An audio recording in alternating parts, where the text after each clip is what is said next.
Hi there. I just want to go over this assignment with some of you. Many of you did very well on it, but many of us also were a little bit confused. And so I just want to give some feedback. And because probably more than 60% of us didn't quite understand the assignment, I feel like giving feedback through video is probably the best way to do this.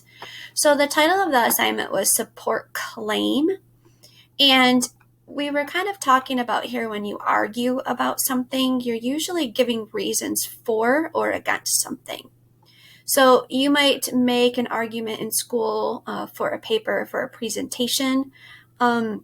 This is kind of connected to one of our vocabulary words, controversy. So you can even make an argument at home when you're talking to friends and family where there might be a controversy.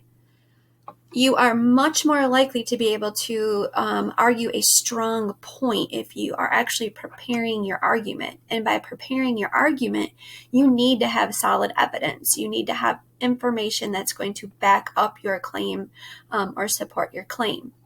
So I had asked you to read this small passage down here.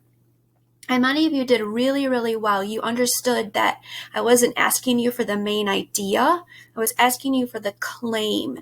So it says, which two details from the passage above support the claim that bike riding should be banned from public parks? So I gave you the claim, and so it was very easy for you to pick out what that claim was. And you guys said, according to the article, bike riding should be banned from public parks. What you wanted to be careful is saying, I think that bike riding should be banned from public parks. Or you want to be careful and say, I don't agree that bikes should be banned from public parks, and then go on and give your own reasons why. Because it's very important that you read the task. Which two details from the passage above support the claim that bike riding should be banned from public parks? I'm not asking your opinion. I'm asking you to go back up into this paragraph, and I'm asking you to support the author's claim. Which two pieces of evidence did they use?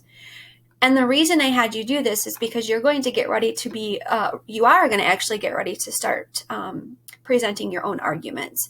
And I wanted you to see what that looks like and how this author presents their opinion. Okay, this is their claim. And then in the next two pieces of the text, the next two sentences are very detailed explanations. So instead of one C, now we're moving on to having two C's. And then in the end, they give their evidence and they show it in a very different way. This evidence proves that bikes should be banned so everyone can enjoy the park. So they're stating their evidence and they're saying the exact same thing they did in the first sentence. They're just doing it in a little bit of a different way. So then when we moved on to this next task, this is where some of us kind of fell apart. Because you were reading this and you were looking for the main idea. And that's not what I was asking you. What I was asking you, if you go down to the very bottom, what is the main idea or central claim of this essay? So I think you got confused because you were thinking that I wanted you to choose. You can either pick the main idea or you can pick the central claim. And so what I was kind of saying is the central claim is a bit of a synonym to what the main idea is. And then use two pieces of evidence to support your claim or to support the essay's claim. So if we go up here to the very beginning of this short essay, it says, Oliver should go ahead and share his password with Violet. So that's the central claim. That's the main idea of this passage. And then what you needed to do was to go back in and find evidence to support that it's okay. It's okay for Oliver to share his password. You may not agree, and I don't know that I necessarily agree with that.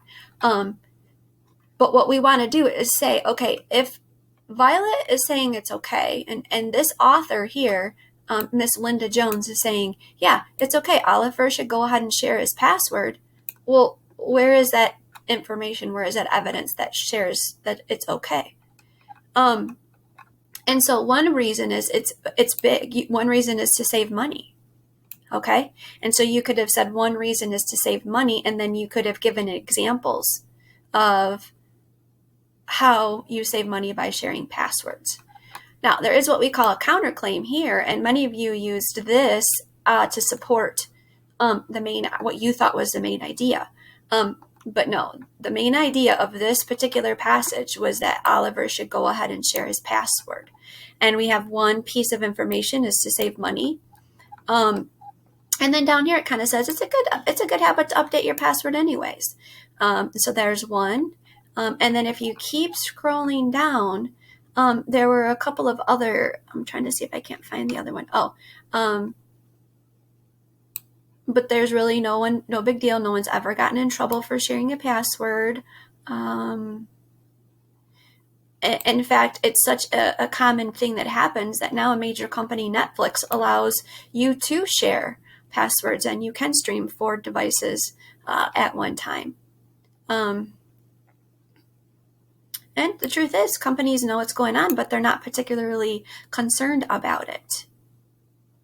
Okay, so that is what the central claim of this essay. The central claim, and oftentimes it is stated in the very first part of the essay. So just be aware of that when you guys get ready to do the next assignment for today. Okay.